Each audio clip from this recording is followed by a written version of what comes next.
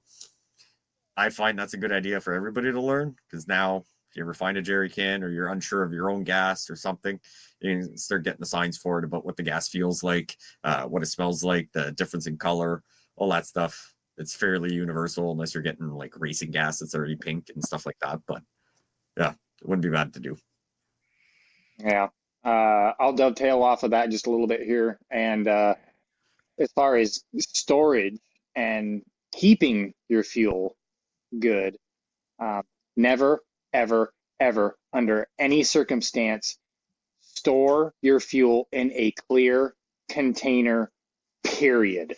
Because if that sits out in the sun for more than 4 to 5 hours, it literally evaporates. There's a special molecule in there. It starts with a T. I can't pronounce it right offhand, but the sunlight deteriorates it. And that is a knock additive in there. And it will kill that. And it's gone. And if you put that fuel in an engine, it will literally detonate. Because I've seen that happen on race cars. I've seen that happen on regular cars, four-wheelers, and stuff like that. Well, what are you storing it in? And they left it out in the sun. Yeah. And it literally evaporates. There's one molecule that's very crucial for anti-knock in there, and it's gone. Because the sun's rays went through there and killed it. Clint mentions, is it good to take a haul off your gas cans at least once a day? I mean, it'll keep it consistent. You'll really start noticing when that buzz keeps going down. You probably got to put that in the truck and get a fresh batch, in my opinion. Yeah. Anyway, you touched on this actually with the wood stocks, but firewood, another thing that actually people don't really think of that can actually fall apart on you as well.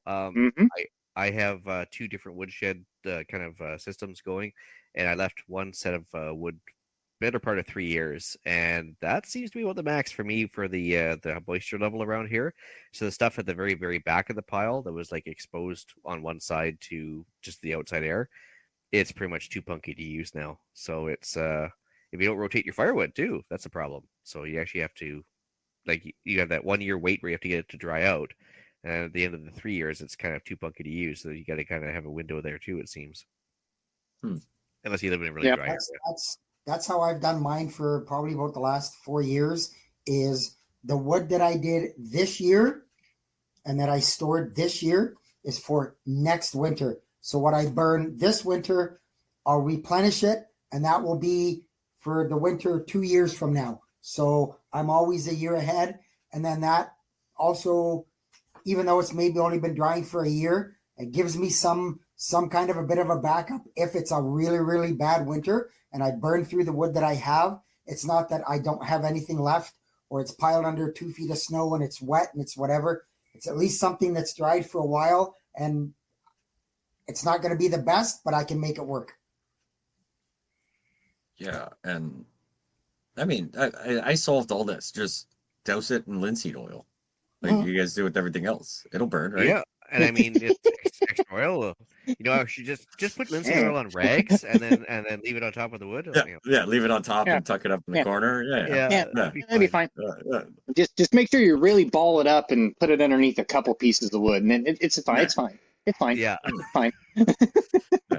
It'll work like an absorb. It'll aerate everything for it. It's fine. Don't fine. do that. and definitely cook your burgers over it. Yeah, it'll be good. Yeah. Actually, if people don't know what we're talking about, definitely take a look at what happens if you take linseed oil rags and put them in a shop garbage can and just let them sit there for a couple hours. It's amazing what will happen. So, yeah, we are totally joking. People, do not do that. Do not. I hold no responsibility for any comments made on tonight's right. But around here, as far as firewood, I kind of do what Jeff and y'all do. I can keep it about 3 to 4 years. Most of mine is I've built little sheds and stuff where I can rotate in and out on that. But if you don't have a shed or anything like that, a tarp works just fine. When you get into a rainy or wet season or anything like that during the snow and everything, cover it up. Just a cheap tarp from Walmart or Canadian Tire, what have you. Tractor Supply, doesn't matter.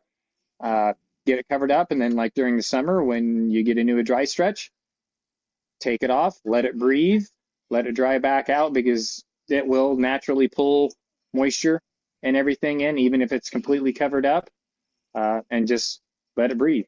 So, yeah. I know You're muted, Jeff. You're muted. Yeah, sorry, I'm watching that other channel too. I kind of do that with some of my piles, but I don't totally tarp it.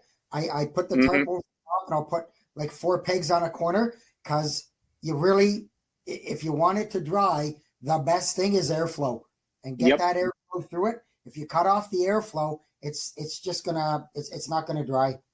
Yeah, it's gonna build. Yeah, especially around here, like, of course, waiting for like enough days in a row to cover it up, even to begin with, it's always wet, right? So you got to make sure you have some airflow going sideways, like Jeff was saying. So I know we haven't mentioned this specifically tonight, but we have many times before. Don't leave the wood just on the ground. Having it or airflow under all the wood is the best way to do whatever, because if not, it's just going to soak up all that groundwater, especially if it's raining. Build a little frame, get some skids, get something, get airflow Pallets. under. Yeah, pallets. Get some airflow under it. Just Perfect. in case it's the first time someone hears this and they just put a bunch of wood in the back and they're like, it doesn't work. Like, yeah, you got to get the airflow under it. You want to try and get that, get it off that moisture barrier on the ground. It's going to get moisture no matter what with all the dew and everything, but yeah, definitely off the ground is ideal. Absolutely. Good catch there, Pierre. You're right. Yep. No, Melissa, I did not get put in time. Yep. Nice guy, though.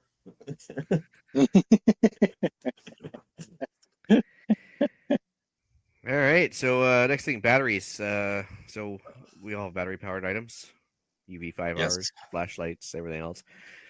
How many times you guys had batteries explode on the inside of the flashlight and leave it kind of useless? Good wire brush and some good cleaner has saved me a few. But yeah, it's one of those things. Like, I have a flashlight at work, and it fits in my breast pocket for when I need to see stuff and all that. And it's good. And I kind of got a tear on the push button.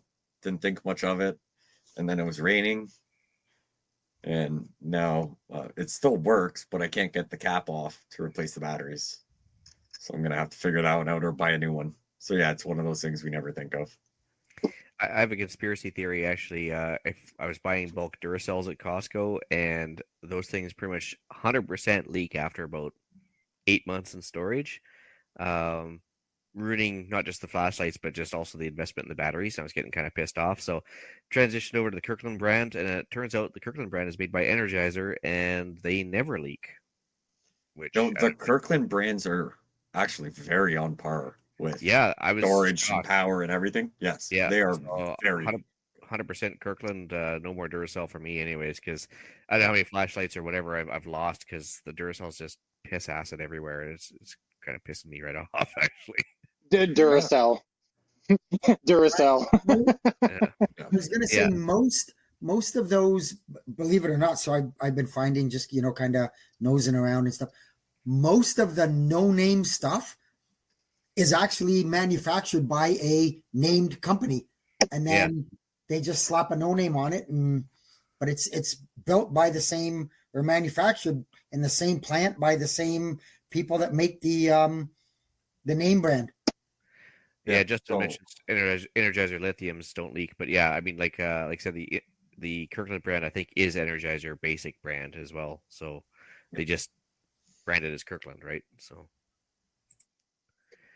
Anyway, so yeah, it's a problem. I was going to say, if people want to preserve what they have for long term and they don't want to sit there and babysit batteries, I suppose they just leave them empty for the long term. If you've got a bunch of extra flashlights or whatever, no sense leaving batteries in them. Also applies to rifle sight. If you have a red dot or like a lighted reticle or whatever, if you're not going to be sitting there using that rifle for a couple of years, whatever, yeah, pull the battery out. Even if it's button battery. Button batteries generally don't leak, but you never know. Yeah. If it's not something you're going to use, disconnect the battery from whatever, take it out, including radios, your power packs, put it on a rotation. We have 4 or 5 different battery packs, 20,000 milliamp, 10,000 milliamps, charger phones, whatever you need. We've got some flashlights we can charge, put them on different rotations where, say, every 3 weeks, set a reminder. Take charger one. Everybody charge their phones with it overnight and that, kill it completely, recharge it. And then, 2-3 weeks later, take charger number 2. And we do the same thing, plug everything in, plug the tablet in, as many cords as you can put on it, drain that sucker to nothing, and then recharge it because they can leak. They don't hold charges nicely. So yeah, put them on a different rotation, different cables on it, and not all at once, because then if the power goes out while they're charging, you're completely screwed. But just in a little rotation, every 2-3 weeks. If you've got 4 of them, if you do it every 3 weeks, right, you end up like 2 months before you got to do all of them again. So it keeps that battery nicely charged and useful when you need it. Yeah, also, and those batteries will hold a memory if they stay there too long. If you let it sit partially dead, then guess what? That battery is not coming back up. So that's why batteries are an expendable item. So especially if they're rechargeable, just like Pierre said, throw them in a rotation and get the use out of them. Because if you just let them sit there full or let them sit there dead, that's not good on batteries. It's just not. I was on sale. I'm not pushing them or promoting them. I bought a couple DeWalt battery operated. I got an impact driver and I can't remember what else I got. But anyways, the salesman told me that when you're not using the battery, don't just put it in the charger and leave it. Because he said that will cause, as you said, probably Pat, probably what he's getting at is it'll get that memory, he said, charge it up. And he said, just take it off the charger. If you're not using it, he said, just take it off the charger, set it beside it or do whatever, but don't leave it on the charger. Yeah. And I mean, if it's something you're going to use and rely on, I rarely ever leave my batteries on the chargers. I may forget about it for like 20 minutes or whatever, but I never go to bed and leave them on there. If it's something that you need and you might, need a quick charge here and there or whatever, look into the investment of those rapid chargers. I have Milwaukee. I was lucky and fortunate to get a rapid charger for a very, very, very good price. And a battery that used to take 2.5 hours to charge now charges in like 35 minutes. So, it was $100 compared to like $40 for the regular one. So I did, I use it for work. I can go through 3 batteries in a day and then I can not use it for 3 weeks. So it's that variance of, I let my batteries die, try and keep them out of the crazy cold, and take them out, bring them in, and let them die. And if it's something that you might need a charge fairly quick, I think like the small 2.5 amp batteries, I think they charge in less than 15 minutes on the rapid chargers, where it's like 45 to an hour on the regular ones. So if you're worried about, I need battery power now, look into getting a rapid charger compared to leaving it on, like Jeff was saying, because you'll pooch your batteries real fast. Do you guys ever notice that as soon as you hit puberty as males, like you kind of get, it's like Harry Potter, you get the sorting hat that decides if you're going to be like in one of 4 houses, and it's either like DeWalt, Makita, Ryobi, or Milwaukee. It's like there's only like 4 choices, and you stick with it the rest of your life almost, it seems, right? No, so I used to be DeWalt, and then I went to Milwaukee after Milwaukee really picked up the game a few years ago, and because I lost the DeWalt Impact. And I was like, okay, well, I lost the battery and an impact, and it was going to be like $300 to buy just the impact and one battery.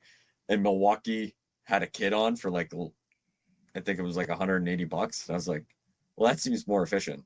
And I'm happy for the transition just because the quality of tools and certain things I do for work that I'm like very beneficial for that brand. But if you don't need it for work, you can't go. I mean, pick whatever you want. I mean, Ryobi, if you're just gonna do if you're gonna do stuff around the house, build a deck here and there and do little renos. My opinion, you don't need that $500 drill. No. If you need it all day, every day, and you're framing houses or doing this or whatever, yeah, you might want to get a bigger thing. Like I have Milwaukee due to work and it being the reliability, the power, portableness, and everything for it. But you can get anything, just whatever works for you. But also Milwaukee's better. So yeah. Well, on that note, because you travel a lot for work, anything in your car that it's going to have to be preserved because you've invested in, whether it be food, tools, boomsticks in certain cases, because some people can do that in this podcast. But yeah, no, it's amazing. Like how many episodes we've done about? Yeah, exactly. True. How many? We briefly just talked about it, but if you've got a booster pack, you carry on a booster pack. I carry on a booster pack all the time in my truck, and every, I don't know, maybe once a month or whatever, I'll bring it in overnight. Especially if it's been cold, I'll let it warm up. I'll make sure it's got a charge in it, and I'll put it back in the truck for another month. But if you throw it in there and you leave it and you never touch it, the day you really need it, it's not going to work.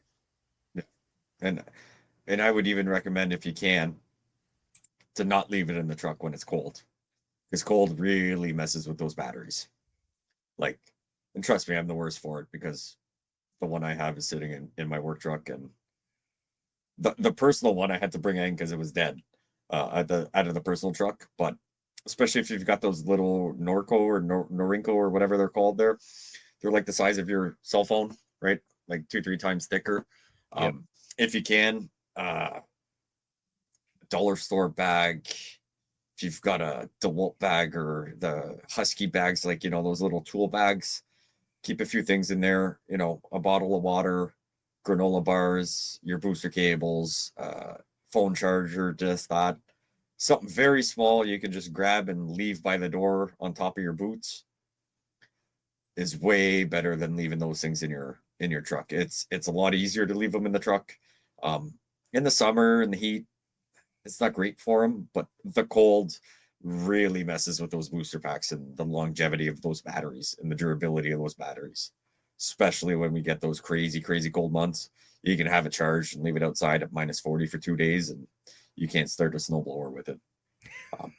Right. But it's very hard to get into that new habit, right? If you've got it out there and everything, but just find a little bag, put, a water bottle, socks, underwear, 2-3 granola bars and that charger in it, and just keep it on top of, your everyday boots or whatever, or where you keep your car keys. Throw your car keys in it now. And then, after 10 minutes of cursing and swearing, you find your keys and you remember to bring it out, is definitely way better than leaving it out there. And trust me, I need to work on it just as much as everybody else. Well, because on the other end of the scale, I mean, if you have those Cliff bars or whatever in your get home bag or whatever, and in the back of your car, and it's 100 degrees Fahrenheit out there for 3 weeks, do you really want to eat that Cliff bar afterwards?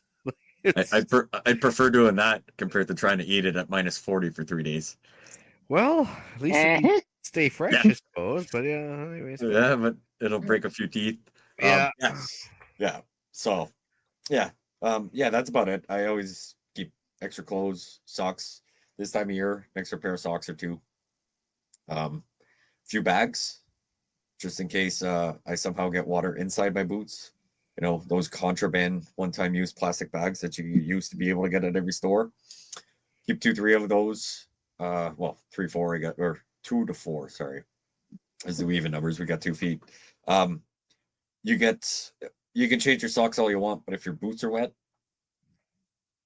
throw your feet in those bags and then put them in the boots. Still uncomfortable. They're going to get cold, but they're going to stay dry. That is a good way to preserve the feet that you have. Absolutely. Yeah, you only get one of them. The other ones, the other ones are different and everything. But just plastic bags, garbage bags. I don't, whatever, Ziplocs, really, if they fit in them. I tend to do that. A few bags, extra pair of socks, pair of underwear, roll of toilet paper, because you never know. Cool. Last thing before we run out of time here. Financial preps as far as preserving what you have, ways to mitigate problems. We actually had a fun little conversation there before the show with a neighbor of mine. Is like if you're gonna go burying stuff in your backyard, just keep in mind that like silver will corrode and tarnish, whereas gold does not. Just a thought. If you want to do some midnight gardening or whatever. Also, money and moisture in safes. Like if you actually keep cash at home or in a hidden chamber in somewhere in your house, just keep in mind that between mice and moisture and everything else, you want to make sure you protect that cash you have on hand because it can fall apart as well. Yep. Just a thought. Yep. Well, and springboard off of that real quick. Important documents. Fire safe. That's preservation because, man, if you lose, granted, I know everything's electronic now and everything, but if you lose everything in a fire or in a flood or something, good luck. It is just such a hassle because I've been through a fire and it's not any fun, people. So protect and store your legal documents. You'll be glad you did. Just believe me on that. For a guy that's been through it, it sucks. Yeah, I mean, we're going through that. Mel just changing her last name, right? We got married coming up on 2 years, and we still got to do some of the stuff. And I'm just like, man, we got to find all this paperwork. Like, why do I have to send 9 documents to change, previous last name to new last name? So I could just imagine trying to get everything else. Like, it sucked. And driver's license, house deed, everything gone. Yeah. So we will go down the proverbial rabbit hole on this one. I went last week and kind of changed a bit of things around with my finances and took out not a substantial amount of cash, but a fair amount.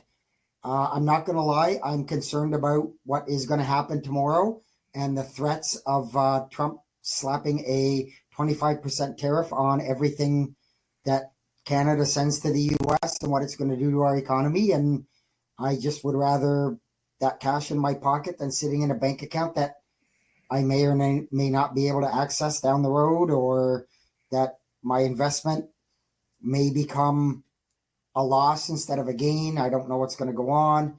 And I'm taking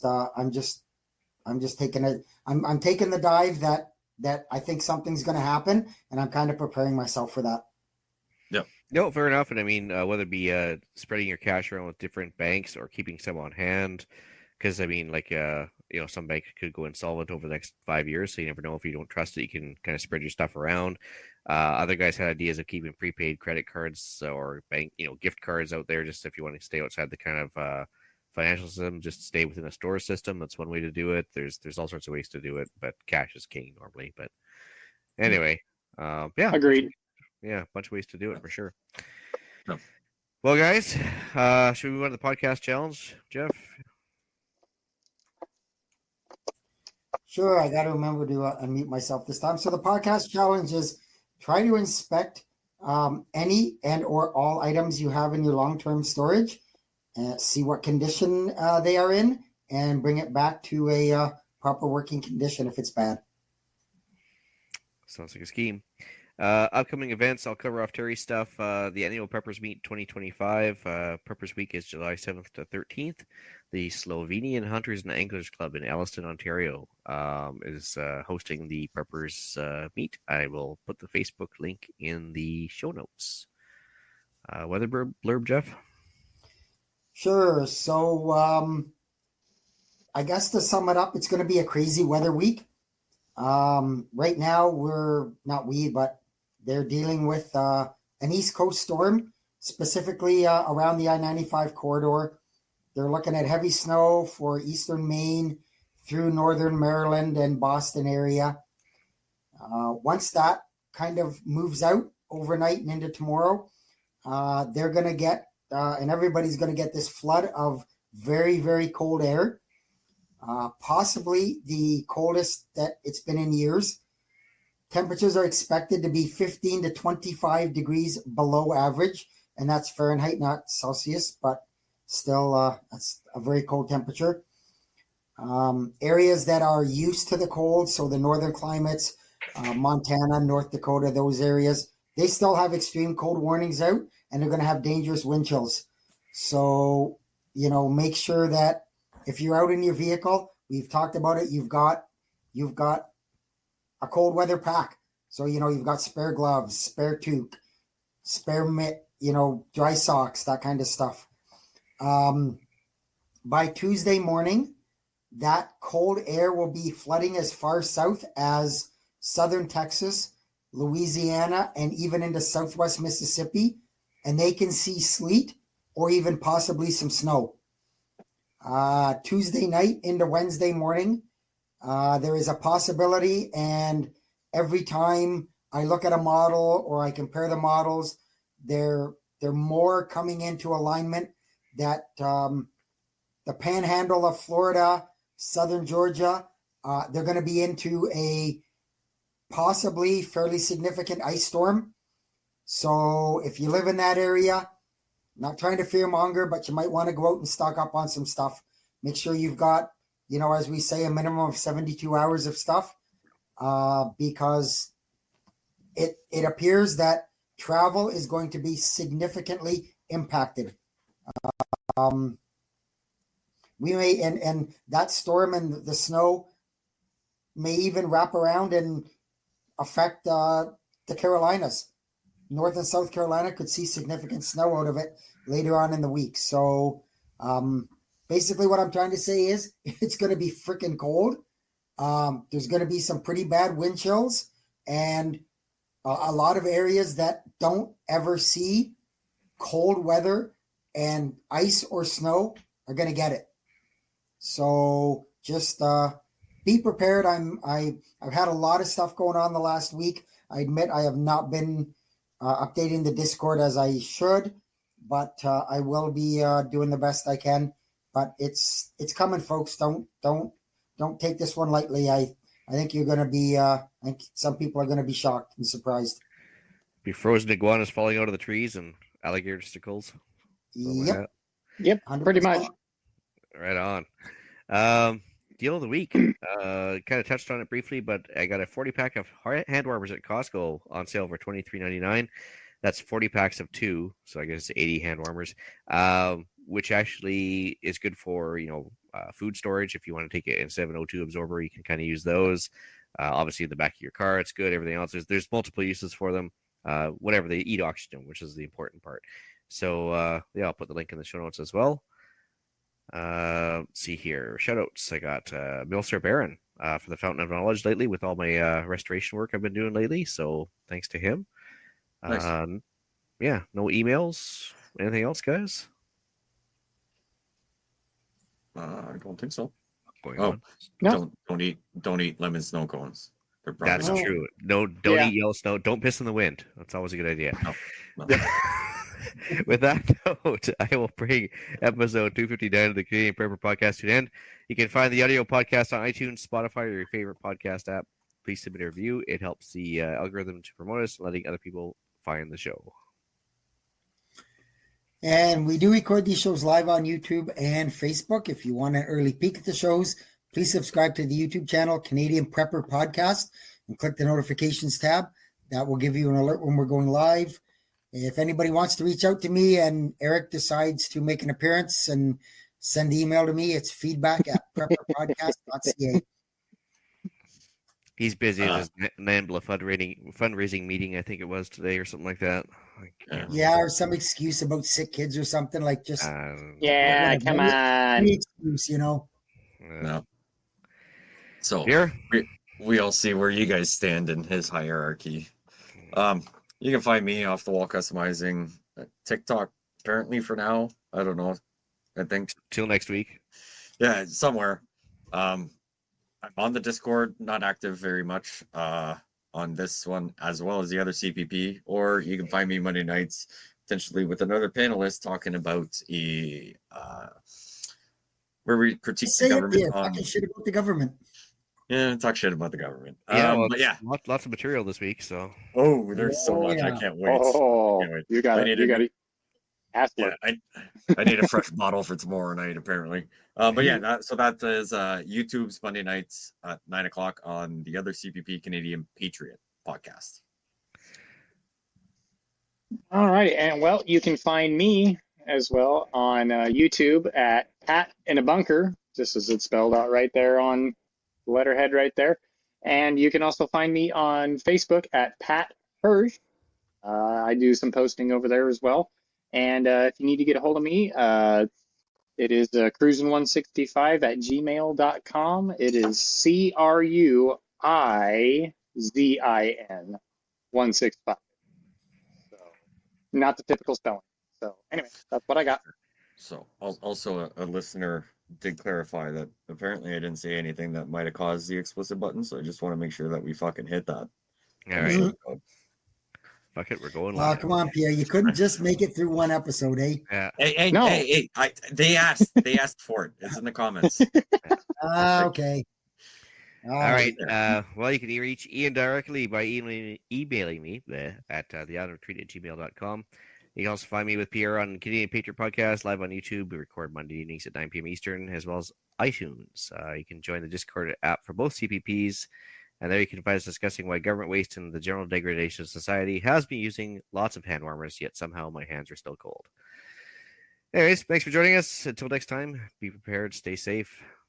And keep learning. As we wrap up another insightful episode of the Canadian Prepper Podcast, we want to extend our gratitude to our listeners for joining us on this journey of preparedness. Remember, the key to survival is knowledge and readiness. If you want to support the show and engage with our community further, consider signing up for our Patreon and joining our thriving community on Discord. Links are in the description. If you enjoyed today's episode, please don't forget to subscribe, share, and leave us a review. This is the Canadian Prepper Podcast, signing off.